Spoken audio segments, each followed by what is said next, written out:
In this video, we're going to discuss my journey towards a no spend, low spend year. This is something that I've been considering for a little bit now, and today I just want to share with you the details of that and see if that's something that you might be interested in implementing as well.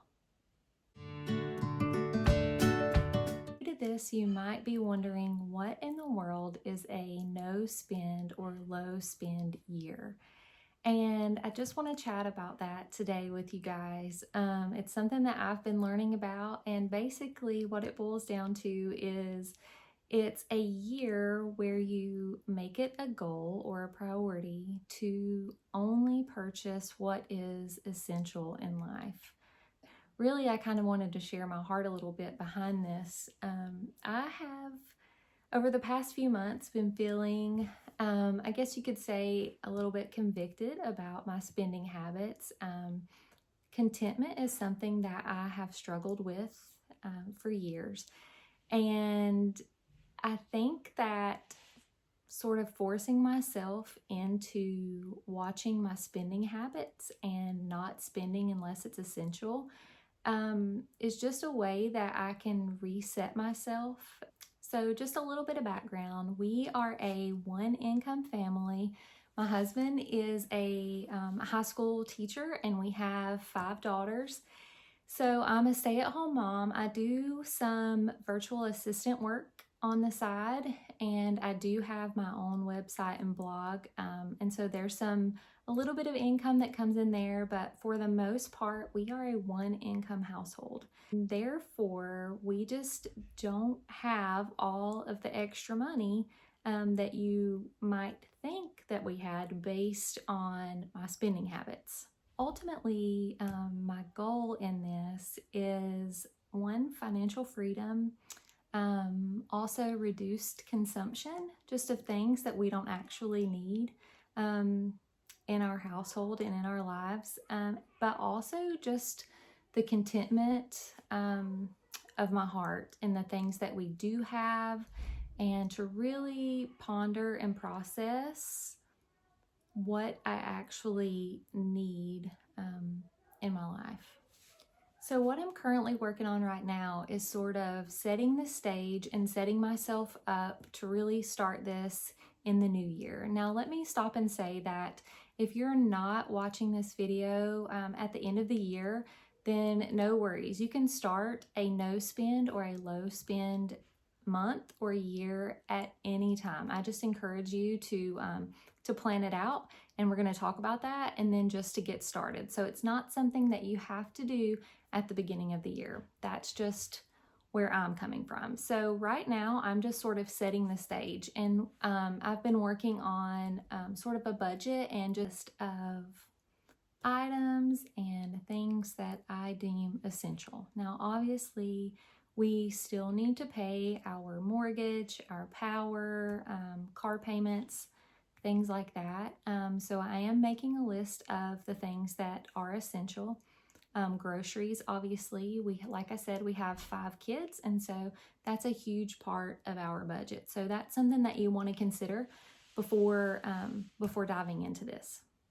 Something else that I've been planning for and really considering is thinking about what we spend the most of our money on.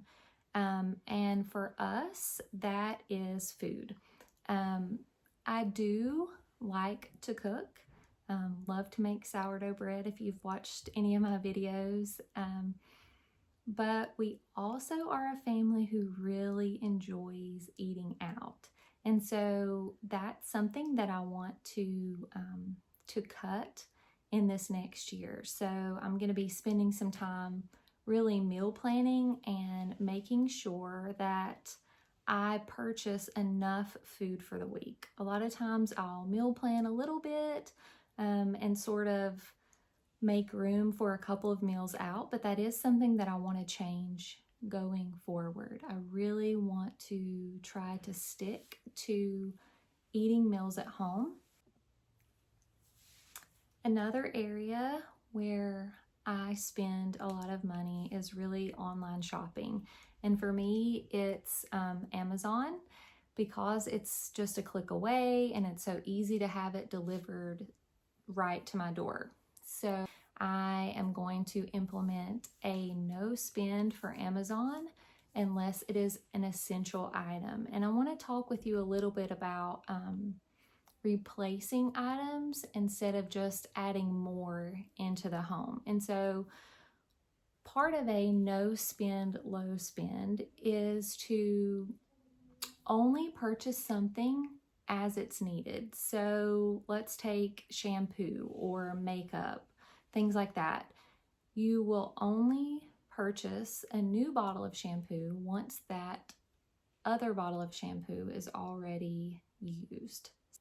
Something else you want to consider, and I'm also considering, is mindful spending. I do want to be mindful of the way that we spend our money. And so my plan is to make a wish list. And all that really means is that when I do want to purchase something, the plan is to add that to my wish list. And then at the end of the month, I will take a look at the wish list and see if those items that are on there are something that we actually do really need or want. In a typical no spend, you just wouldn't purchase anything outside of an essential. But in considering that, and because we are a large family, I want to really focus more on a low spend, and that's where the wish list will come into play. So if it's on the wish list at the end of the month and that's something that we decide that we still want to purchase, then we may go ahead and get that. Another goal is to really focus on experiences this coming year instead of possessions.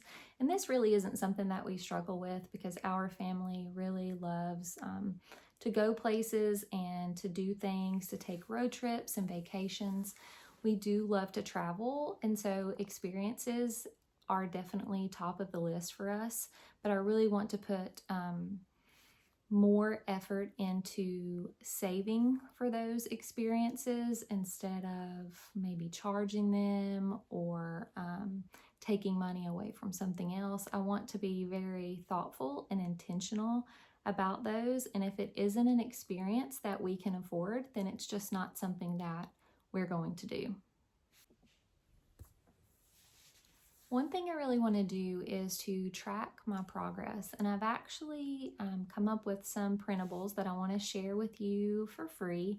I will put those in the description and you can grab those from my website. They'll be sent directly to your email, but they're just a couple of tracking sheets. One is a sheet that just sort of lets you track your daily spending habits. And so we will just fill in each day, we'll just color in a circle for each day that we no spend. Those are days where I don't go and grab coffee or order something random off of Amazon. I've just bought my essentials and I will color that day in, and it will just sort of be there as a tracker and also as an encouragement to see all of those circles filled in along the way. Now that doesn't mean there won't be days where you do spend. And then there's also a sheet that I've included that you can track your spending. And so there's a place for the date, the item that was purchased, the cost, and then there's a section that you can check off whether it was like an impulse or not. And then you can also track, did you purchase it with cash or did you purchase it with card? And purchasing things with cash is a huge, huge, huge goal for us this coming year.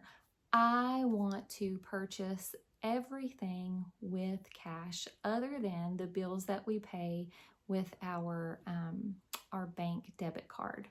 Now, I do have a credit card that I use for business purchases, like a laptop that I had to purchase recently, and I will still keep that, but my plan is to just use that only for business purchases and emergencies, which hopefully we don't have any of those.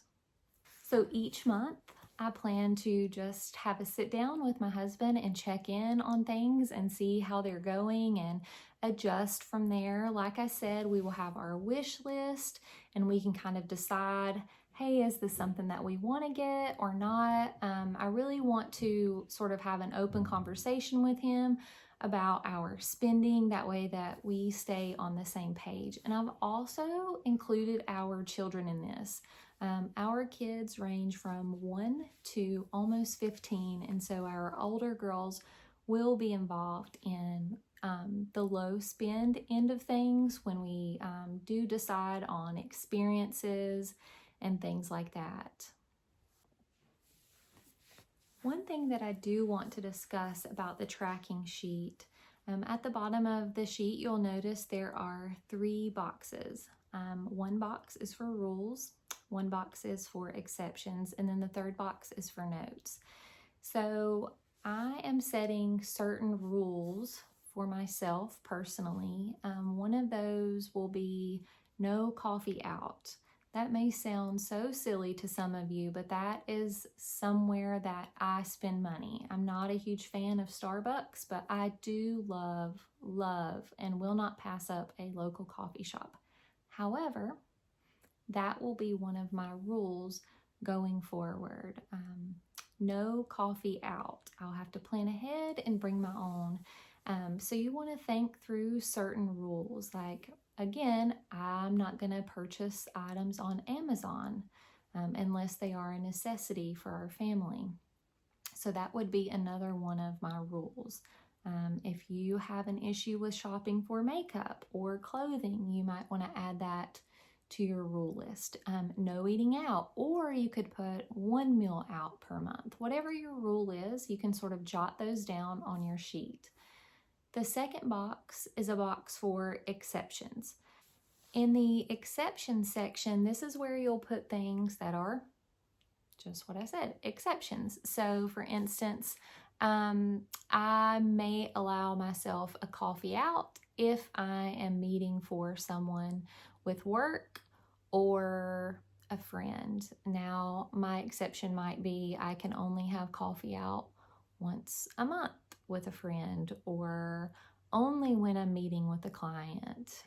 You can, whatever your exceptions are, there's a box on the sheet for that. And then there's also a place for notes, just notes that you can make along the way. Something else that I would suggest before getting started is for you to spend some time sort of doing a deep dive into no spend and low spend. There are lots of YouTube videos out there besides this one that you might take a look at and learn from other people and their takes on a no spend year or a low spend year. There's also hashtags on Instagram that you can follow along, and I plan to do that as well. So you just want to make sure that you sort of familiarize yourself with really what you're getting into, because you want to set yourself up for success and not failure. As I share our family's low spend year in the upcoming months, I really hope that you will follow along and leave questions and comments below as we go along this journey together. Please let me know if you plan on joining me, and make sure, if you're interested, that you subscribe to the channel. That way you get notifications when a new video comes out. Thank you so much for joining me, and good luck with your no spend, low spend year.